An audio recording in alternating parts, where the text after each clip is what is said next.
Good evening and welcome to episode 2 of the Scottish Whisky Show. Thanks so much for joining us if you're live this evening or if you watched at any other point over the next few days, few weeks or few months. We're really looking at the importance and celebrating Scotch whisky on the Scottish Whisky Show. We've got a really interesting show coming up tonight. I suppose it's a bit of a cocktail really. We've got 3 different sections for you. The first is a whisky cocktail made by Ervin Trykowski, who is the global brand ambassador for Diageo, and I had a good chat with him a few weeks ago and we tried to come up with something unique, and after a good 10 minutes chat about our youth, and we came up with something I hope you really enjoy. It's a wonderful Scottish twist on the highball, so that's coming up first. After that we've got a really amazing in-depth look at the Aberfeldy Distillery, and this was given to us courtesy and thanks very much to World Whisky Day, who supplied this kind of 25-minute real deep dive into Aberfeldy. And then to finish we have Scotland Independent Live's Scottish amazing chef Wendy Barrie, who's now our resident chef on Independence Live, and she's cooking us a fantastic whisky sauce. So 3 very different things on the show, but 3 things that of course revolve around whisky. And before we get started, this is what I'm going to have a little drink of tonight. I've been hearing a lot about this for the last 6 months really, and I was desperate to buy it, couldn't find it in Barcelona. And then about a month ago I went into my supplier and they had it. It's absolutely fantastic. It's Peat Monster. It's beautiful. I'm just going to have a little dram for the show tonight. If you are drinking anything right now and you're live, please let me know in the chat. Enjoy the next half an hour. Oh, before I go, if you'd be interested in helping out on the Scottish Whisky Show, that could be presenting, it could be helping us find speakers, it could be occasionally helping us sample some whisky, then please do get in touch. Enjoy the show and I'll see you soon. Bye now.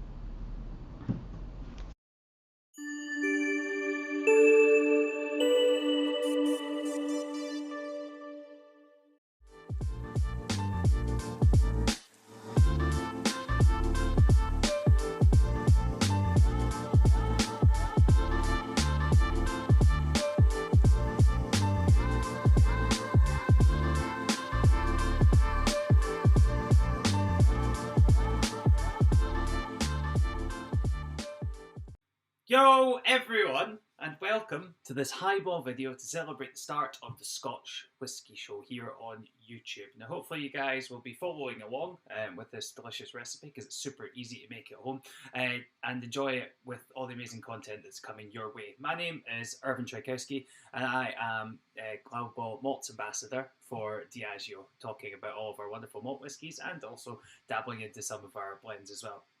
I'm going to make you a drink today with Johnnie Walker Black Label that shows you that you can put this incredible blended Scotch whisky into any cocktail you like and it will work. I'm going to make you a take on a Scottish classic cocktail, but not a classic that you would think of. This is a classic that you can have made for you in any bar in Scotland, and anyone that has visited Scotland or anyone that's from Scotland will have come across this in some way. It is of course called the Wong vodka, which was invented in England by someone called Jackie Bevan, and it is a weird drink that's kind of spread via Aberdeenshire and now is a kind of real Scottish staple. It is essentially, guys, a highball. Okay, it consists of spirit, fizzy water, there's a touch of bitters and some cordial added to it as well, lime cordial. The drink is amazing when you take the vodka out and replace it with a Scotch whisky. It works spectacularly well, and also all the ingredients are store-bought. There is nothing in this that you have to make at home, so there is no excuse for anyone to not go out and try it. To make it, you will need a highball glass. Tall, thin, nice. Some ice, lime cordial, Abbott roses, but any that you have lying around, Angostura bitters, and Johnny Walker black label. Should we get started? Onto mixology cab. Oh, look at that. The technology is unbelievable. Okay, so we're going to start by icing our glass up to the very tippy top with ice. Now, we're going to add more ice at the end, but just get as much in there as you possibly can. We're then going to add the Angostura bitters. Now, I've probably made, I checked my count before recording this video, about 10 million long vodkas in my career. It is just everywhere in Scotland, and it's kind of... something that every pub knows how to make, and I remember making them in my very, very, very first ever bar job. Start with Angostura bitters, and you used to rinse the glass, and the word there was that it was because it was poisonous, but I quite like it now, just left in. It's absolutely delicious. But depending on the size of the glass and what you're doing in the evening, you're going to add a measure of Scotch whisky. I'm just going to do one, because this is I'm going to do 30 mils actually, because this is a particularly small highball glass, so we're not going to go for the 50 mils, and then we're going to add 25 mils of lime cordial, so it's kind of just over one, kind of 1 to 1. You'll have to play with the ratio a little bit to get to what you like, and then we're very simply going to top it up with fizzy soda water. Now, Johnny Walker Black Label is made with whiskies from the four corners of Scotland. It's a mixture of malt and grain whiskies that really kind of bring Scotland together. It is very much what we like to describe as being Scotland in a glass. And depending on what ingredients you're mixing it with, different ingredients from the Walker will pop out. I'm just going to garnish it there with lime. As you can see, it's tall, it's delicious, it's fizzy. The lime won't stay where I want it to.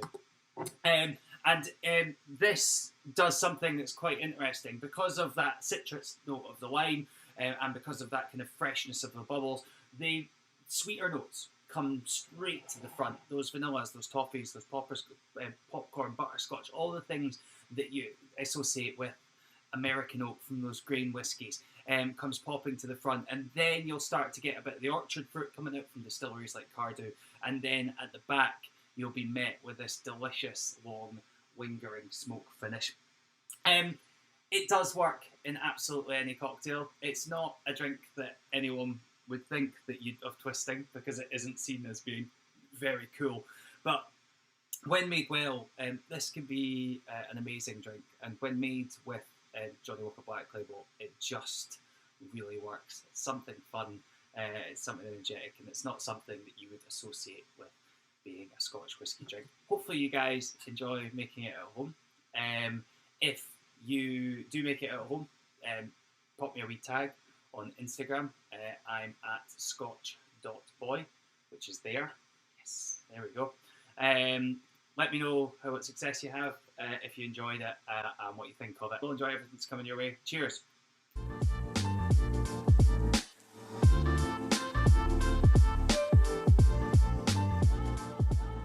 My name's Matthew Cordiner, and I am the Global Brand Ambassador for Aberfeldy and the lovely single malts for John Duran Sons. And today I'm joined with a variety of makers, if you like, for Aberfeldy. So we're calling this our Meet the Makers session, or Meet the People Behind the Dram for Aberfeldy. So I'm joined by the wonderful Stephanie McLeod, our malt master and master blender for the company. Hello to you, Stephanie.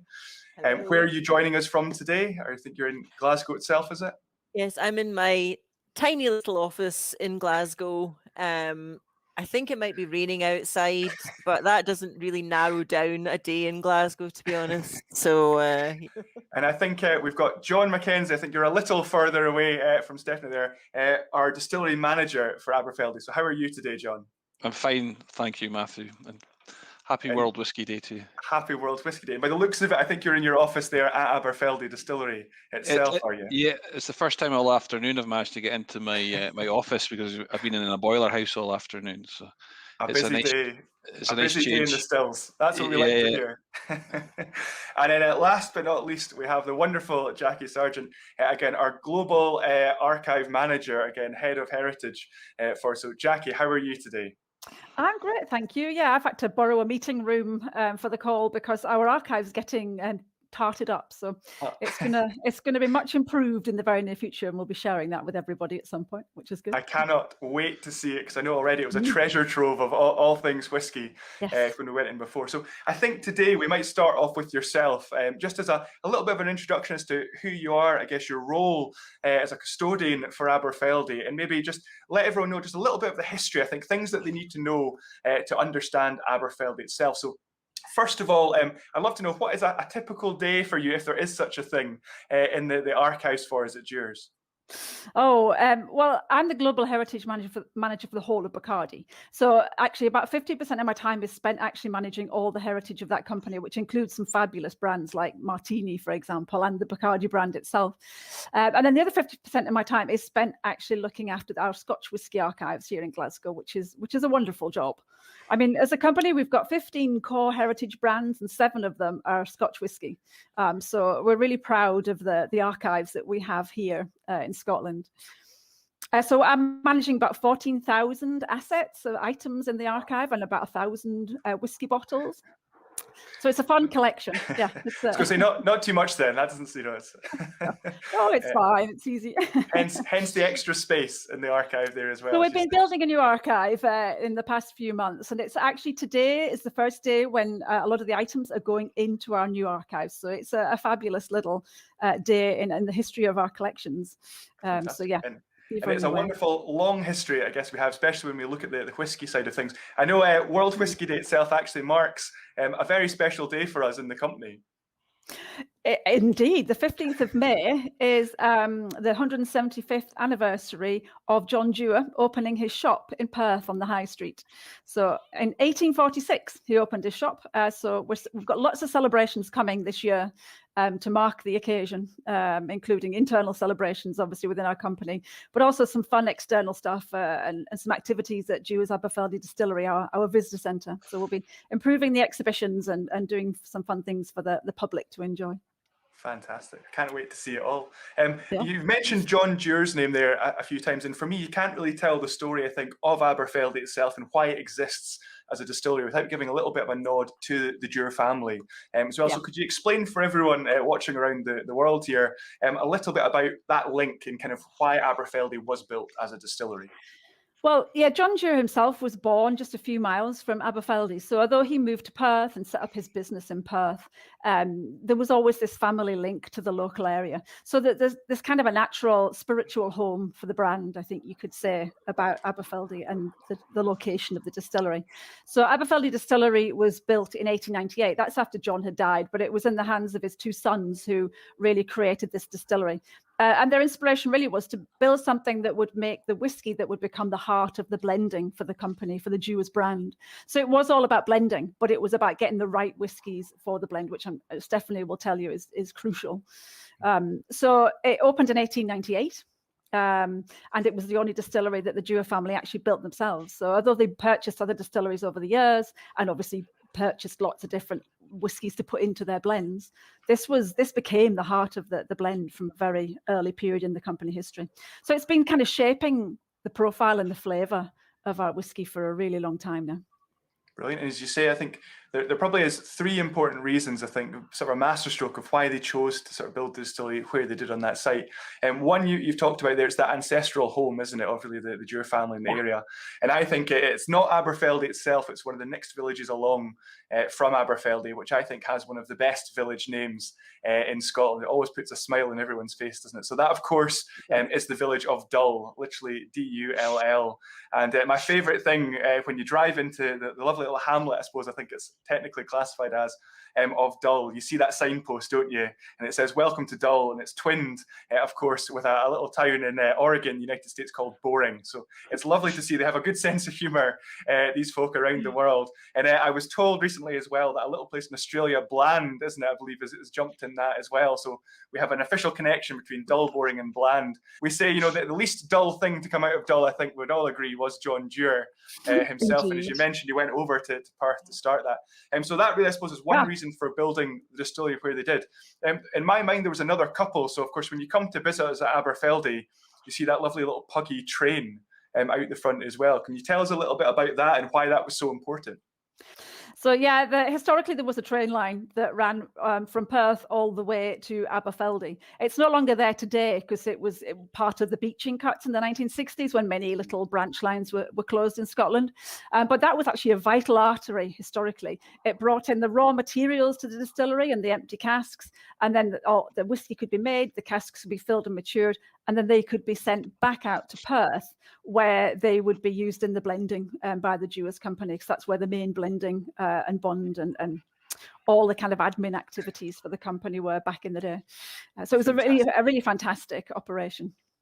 As you say, a lifeline really for the distillery back then with those conditions. So yeah, and the train line was there before the distillery, so it was definitely one of the factors that made them think, right, this is a really good location. Fantastic. And as I said, there probably is 3 reasons. So I think very shortly we're going to come on to Mr. John Mackenzie, and we'll probably discuss that 3rd reason with yourself very shortly. But to finish with yourself for now, Jackie, I'd love to hear your thoughts on World Whisky Day and why it is important, for us all within the whisky industry. So would you like to say a few words on that? Absolutely, yeah. And obviously any excuse to celebrate Scotch whisky in its wonderfulness and celebrate and reflect on, I think, all the things that we love about it and what make it special. So I think it's important to have that special day every year where we can all come together and everyone who loves whisky can kind of share their stories and thoughts and love for the spirit. And on that note of people who love whisky and to celebrate everything, all things whisky, I think that brings us nicely on to Mr. John Mackenzie, Distillery Manager, of course, producing our lovely golden dram that we have Aberfeldy. So, John, how are you today? I'm fine, thanks, Matthew. Yeah, very well. As you said, a busy day in the stills. You were saying at the start there in the boiler house today.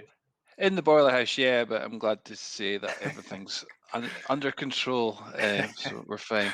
Yeah. So I suppose that probably for everyone listening here, it probably shows there's you never know what a normal day might entail as a distillery. So if you were to say, what a typical day might look like as distillery manager for Aberfeldy, what might a normal day look like for you?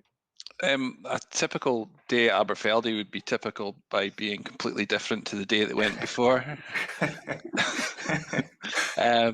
No, I mean every day is different. Every day is a learning day. I think the romantic idea of a distillery manager would be that we get up at early doors and our wife sends us off to work with a peck in the cheek and a packed lunchbox, and then we sort of we look at the grist analysis and congratulate the master on a job well done, and then check the cut points and the stills, and everything's fine, and say great, and then we can look forward to a half day on a Friday and a round of golf. But so it sounds like this isn't what happens then, John, is it? No, I mean it's great. It's we've got a great network of folk that we work with, and we've always got that backup for problem solving. A lot of it is common sense and working out the best ways to go around things. I mean, one day we can be trying to figure out lightning protection for the Pagoda roof. The next we could be somebody will spot that they've been up the dam and they've realised that there's an oak tree that's about to fall in because the beavers have been chewing on it. There's different challenges with every day. Every day is different. And as you say, you alluded to the dam there, and of course our lovely water source that we have running past the distillery. The nickname we have for Aberfeldy is the Golden Dram, and that really does come from the lovely water source which you have running past the distillery. So can you tell me a little bit about that source? Yeah, absolutely. So it's a couple of miles up the hill where we draw the water from, the Patili Burn. So it's famously flecked with gold, and we do get gold panners in the area and so on. So we have the purest, sort of cleanest, soft Highland water as one of our key ingredients for our whiskey at Aberfeldy. So and we're careful that any water that we don't use goes back into the River Tay in the same fine condition that we took it out of as well. There's freshwater mussels at the outlet down by the River Tay as well. So that's a good sign that we're doing our job right and we've got nice and clean water. So Yeah. I know we weren't the first to think, because again, I think there was before our Aberfeldy distillery. I think I might be right in saying again, Jackie, there was another Aberfeldy distillery, wasn't there? And even a Patilly distillery, was it on that source? So there was another Aberfeldy distillery in a different location. That was actually more in the centre of Aberfeldy, whereas we're kind of on the outskirts of Aberfeldy itself. And the Patilly distillery was up on the hill behind our distillery, so that was on the same water source. And that was how they knew that the Patilly burn was a really excellent water source for making whiskey. It had been proven before, and the company apparently managed to get hold of old samples of that make in order to test it, even though the distillery had closed like a really long time, something like 30 years before, I think it had closed. But as you say, just that no one always historically, I think, is that great pure source of natural clean spring water. So great that we have that for the distillery today. And again, lending it its name there, the golden dram for us with Aberfeldy. I think it's safe to say, the distillery character, what we get out from what you guys produce, John, it's always kind of known to have this lovely sort of honey richness to it. I think, anyone when they're talking about the range of Aberfeldy, that's kind of the note that we draw and that you kind of expect to see across our range. So, talking inside the distillery, what kind of happens with production? Is there any key points you think people need to know to understand, Aberfeldy and where that, character comes from, maybe in what we get from the new make spirit, but also then what's handed on to Stephanie and our team to work with, kind of to start maturing and eventually produce our lovely range at the end. Yeah, sure. So aside from our wonderful soft Highland water, we have quite a long fermentation time. We're looking at about 72 hours in our washbacks before we send them down to the still house. The stills are quite tall for the industry, and we run them quite slow. We sort of encourage a lot of copper contact, and there's a lot of reflux in there, which removes a lot of the impurities over a longer range of time. We're very careful to make sure that we have a sort of smooth character of our whiskey, and it encourages the honey notes and so on as well. So. And again, for those folks watching, it's probably important to say as well, I suppose our malted barley as well, it's completely neutral in flavour, right? There's no peating or anything in there. It's that lovely sort of light, clean start. And again, we just work with that the whole way through. And as you say, 72 hours, that I think that's quite a bit above sort of the industry standard for fermentation time. So I guess it's a lot of that extra time, as you say, is for those lovely sort of flavours being created. Yeah, by the time we reach 72 hours, we've maximised the amount of yield, the amount of alcohol. So it's really about ester production and then creating more flavour compounds by that time, which helps to the character of our whiskey at the end of the day. Fantastic. And then, of course, we have this lovely new make spirit at the end of all this. I say at the end, that's maybe the end of your part, but then we move on, of course, to another very, very important part in the process. We'll come on to talk to Stephanie about that in just a minute. But last but not least, Stephanie McLeod, I'd love to hear your thoughts on, again, what a typical day might be for yourself and the team in the blending side of things. Yeah, I mean, they're really, a bit like John said, there really is no typical day. I'm in operations, and so there's always something that happens that you really weren't expecting. And so I always find it funny when people say that they're an expert in whiskey and they know everything about whiskey, because really whiskey every single day you're like, I didn't expect that to happen. And every day is a school day, right? I think really is the saying, right? It really is.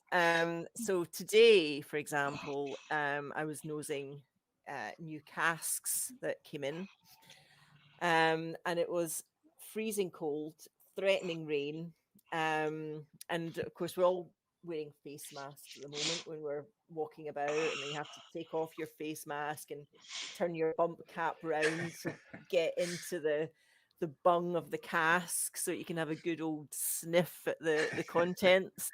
So it's not a glamorous job usually, but then glamour happens, Matthew, as you know. Last week we were filming, and so it really is, it's a joy to have this job, and I do realize how lucky I am to have this role, and I think we can all count ourselves as very lucky to be part of this great industry, because we're all competitors when we're selling the whiskey, but at the technical level, all the companies talk to each other. We share best practice. I mean, I'm sure John talks to distillery managers from other companies, and they talk about the yields and all the rest of it, and tut at their yields and the yeast and all the rest of it. Not our yields, Stephanie. I know your yields are the best. So we are in a really fortunate position, and John is really lucky to be the manager of Aberfeldy, because that is it's as Jackie said, it was the only distillery to have been built by the Dewars family, and I like to think that the character of Aberfeldy was the inspiration for the Dewars brand. I obviously don't know that for sure because I was not around then, but that's what I like to think in my head, that AJ Cameron sort of looked at the lovely, approachable new make spirit at Aberfeldy and thought, let's create that as a blend. So you mentioned AJ Cameron, of course, I guess the first official master blender in the company. So which master blender, how many master blenders have there now been? Which number are you now in the series? I'm number 7. 7. So, remind me, when was it officially you joined as a blender in the company as well? How long have you looked after Aberfeldy for? So I became the blender in 2006, so the summer of 2006. So I'd completed about a 3-year training, I suppose you could call it, with Tom Aitken, who was a previous master blender. And but you kind of learn blending as you go. That there isn't a manual that we pass down and say, this is everything that you need to know about blending, because as I said before, there's always something that will challenge you in your thinking of whiskey. And we've been doing a lot of work recently on cask finishes, so using different types of wine casks, fortified wines, and doing that teaches you a lot about the character of the spirit itself, and also the way in which it interacts with the casks that we put the whiskey into. Because when you put the whiskey in as a new make spirit, it behaves very differently when you put it into a cask as a mature spirit. So when we're finishing it rather than maturing it. So these are all things that definitely keep the brain cells active.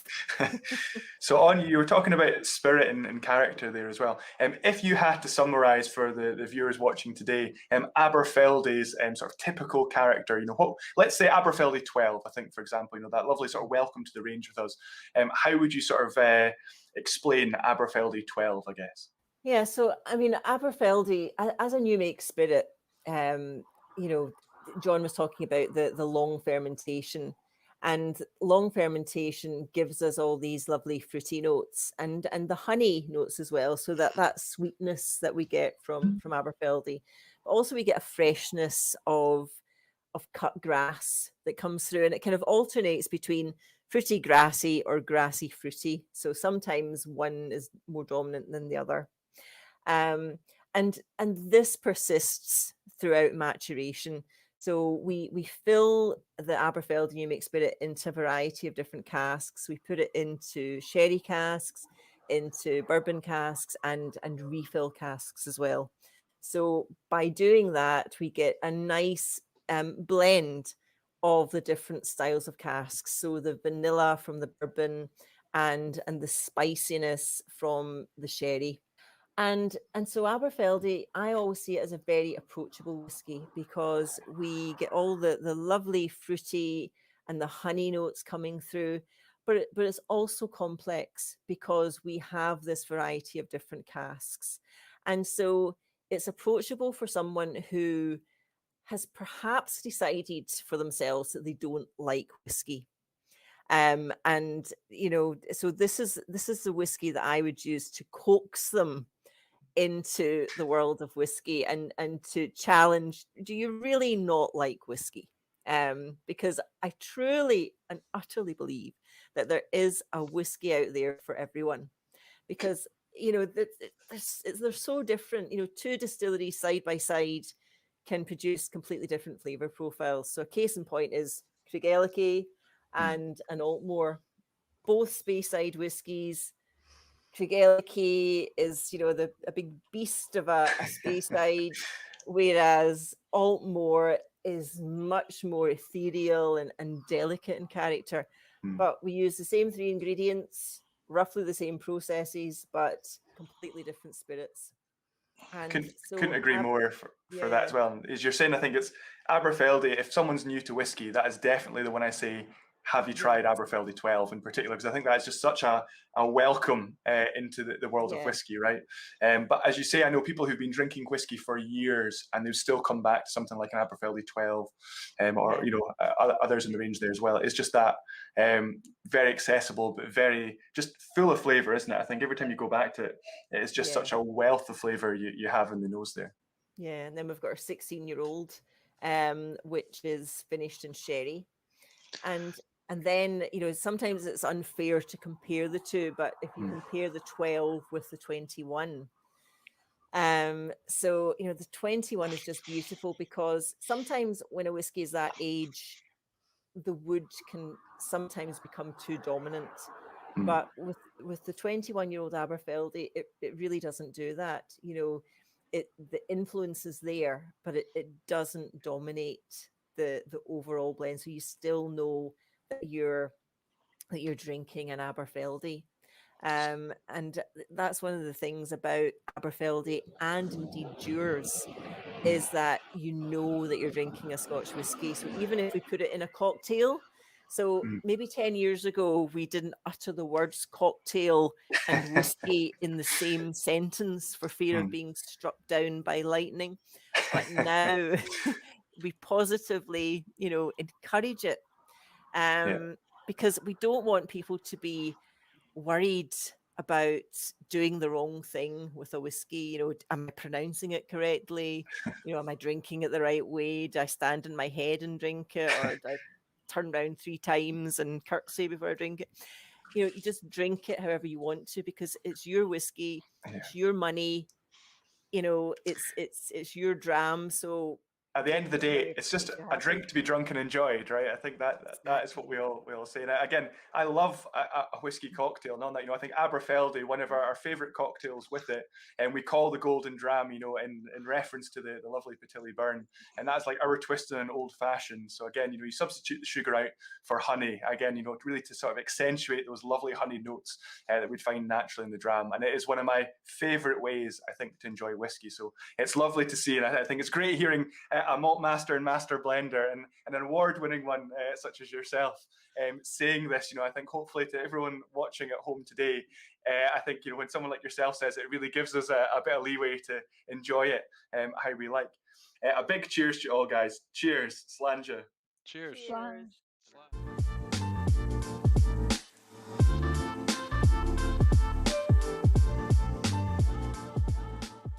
Welcome back to Wendy's Kitchen.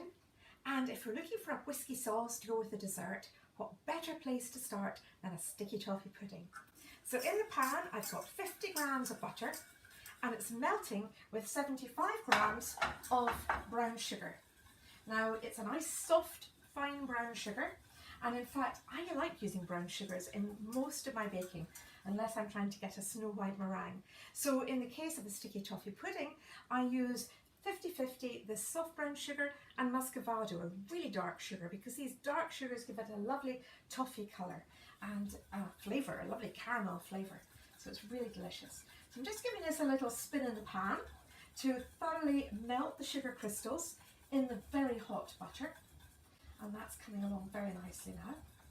And I'm going to add about 3 tablespoons of double cream into the pan. It's not a bad idea to just keep the mixture moving, like so, and bring this up to the boil as well. And the last ingredient I'm going to add is a dram of your favourite malt. So I'll just give that that a good whisk. It's blending beautifully. It's really delicious. Now, I would also have this with something like maybe a pear crumble. And the caramel sauce with the whiskey would work beautifully with something like a pear crumble. That would be delicious. Or, of course, on ice cream. A vanilla ice cream with a hot caramel whiskey sauce on top. Sounds pretty good to me. Now, this is just coming to the boil here. Just want it nice and piping hot and smooth. And that looks absolutely delicious. Now, the more you roll it, the thicker it'll get, but it thickens as it cools as well. So it's a lovely sauce to serve in a jug. And last, in goes the dram. Now, the recipe for this is on my website, Scottish Food Guide, so do take a look and try it for yourself. We'll just pop our lovely sauce back into the jug. There we are. You can see it's beginning to thicken up, even as it pours out of the pan there. And I'm going to add some to my sticky toffee pudding.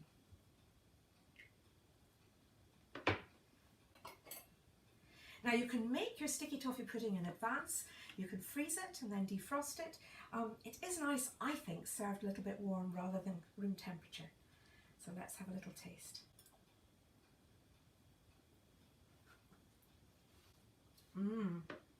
Now that's good. Enjoy.